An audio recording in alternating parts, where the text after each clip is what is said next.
అందరికీ ముందు దేవుడు అంటే ఏంటో అర్థం కావాలి. ఆ ఒక్క దేవుడు ఎవరో తెలియాలి.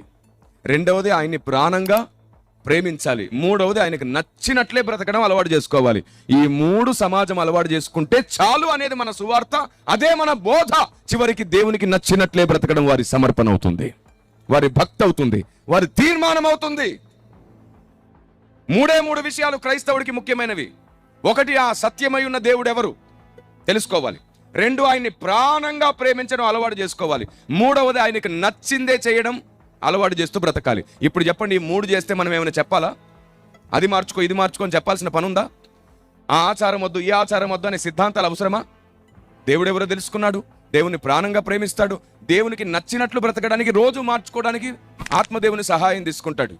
మనం బోధించవలసింది పరలోక జ్ఞానం, క్రీస్తు జ్ఞానం,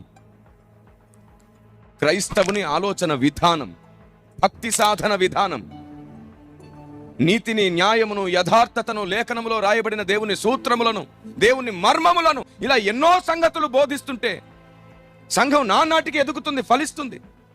కానీ ఎన్నో అడ్డుబండలను పెట్టుకునే పిచ్చి మాటలు ఎందుకు, పిచ్చి సిద్ధాంతాలు ఎందుకు? యూదుల సిద్ధాంతాలు మనకు ఎందుకు సార్? వై ఎందుకు? వాళ్ళతో మనకెందుకు?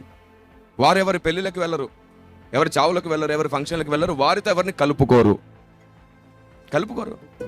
రోమియోలతో కలిసి మాట్లాడడమే తప్పు అనుకుంటారు, సమరయులతో కలిసి మాట్లాడడమే తప్పు అనుకుంటారు.